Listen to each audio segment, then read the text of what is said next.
I sure would. As you all know, the Bull Landmark Trust had moved to put that under a standalone landmark, which brings it under our ordinance.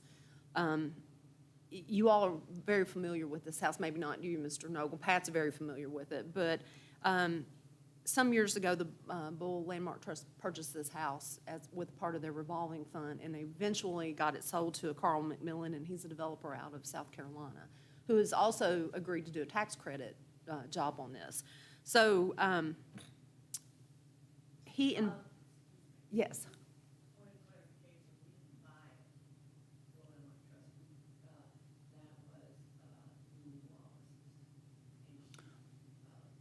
Oh, okay.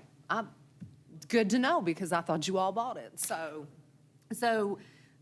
I went over with George Coomer as one of my final acts in the Bull Landmark Trust Board. I have, this will be my final month with them. I just can't do it on my schedule. It will not allow it. But Jeffrey Baird asked us over to inspect the property because they were getting ready to file for tax credits. And in doing so, he told me that they were going to do a great deal of work out front, and I was like, Mr. Baird, you've got to get a COA. He was not pleased with that, but he's since filed it. And what he's basically asking for is a concrete sidewalk going to the front of the house, a parking area on that side lot, and a picket fence, which all really are with our guidelines. There's no issue there at all. The patio that he's wanting to put in the back is going to be a low-grade stone, and you can't really see it from the street. I would recommend it being passed anyways, but you can't see it from the street, so therefore it doesn't really come under our jurisdiction. They have done a nice job with the house. I think that they should have no problem with the tax credit issue on it. So, you can see the finding of facts there. Everything is within our guidelines, so I would recommend it approved without any conditions on it. And if you have any questions about it, I'd be happy to answer it. The house looks great.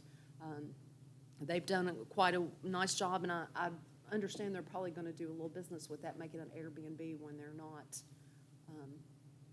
they're not staying there. So I think it'll do quite well for them. They've done a really nice job. Now, saying that, the Kentucky Heritage Council will have to come down and do the final inspection for the tax credits, because that has to be turned into the National Park Service. And at some point, they may ask us to make comment on it, since it is our baby, kind of under our ordinance. That has not happened yet, but if it does, it'll probably come in front of you guys to make comment on that.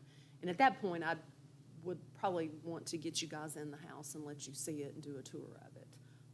So when that happens, I'll be communicating that to you. But currently, what they've done falls under our guidelines, so I would make the recommendation to approve.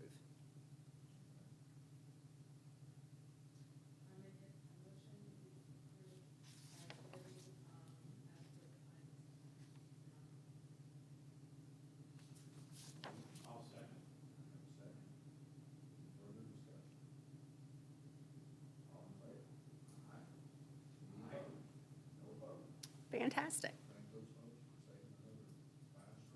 It looks really good. They've done a nice job with it. And when they get all the landscaping in, it's good.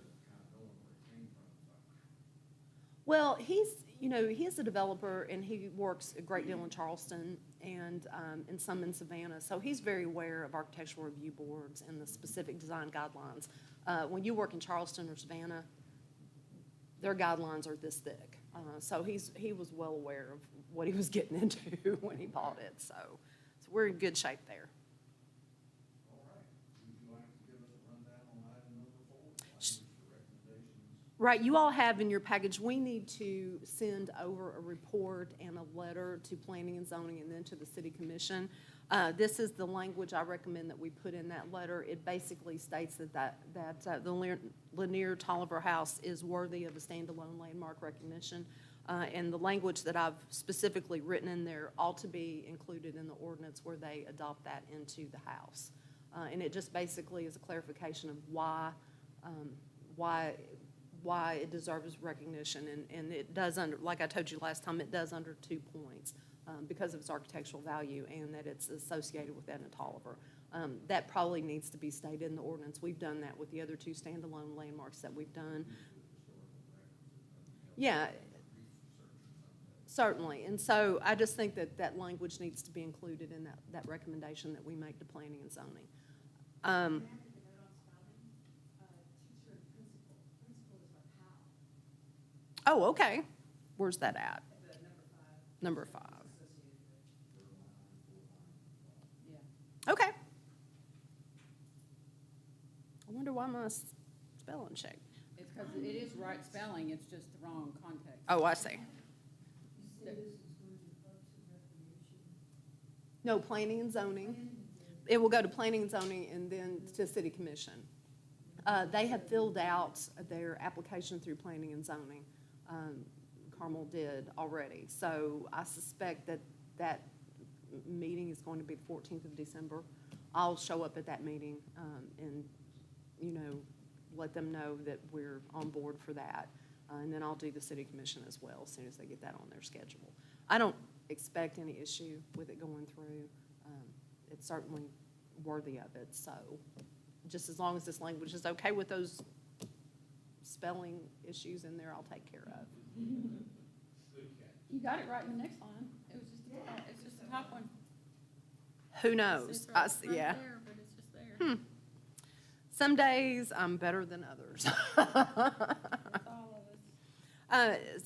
I'm not sure that you need action on this since you guys have already passed it, but I did want you, maybe it is to approve the specific language. Maybe you do need to make a motion for that.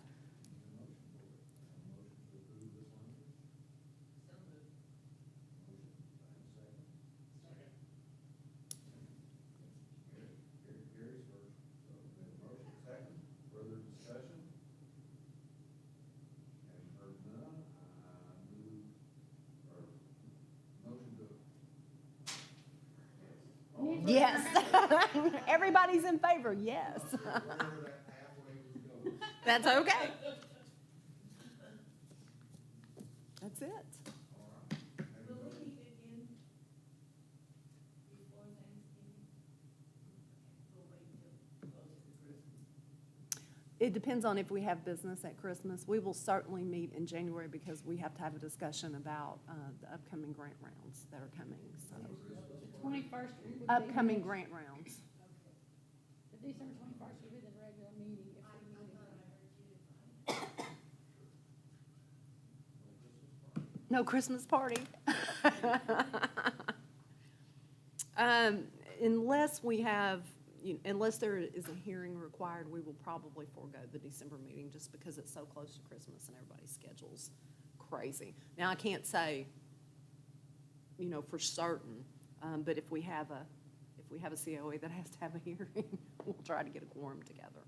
But certainly in January, we've got to get together and talk about the grant proposals. Now that we have new city officials, hopefully by that time I'll have a better feeling of where they stand on some of this. That's that.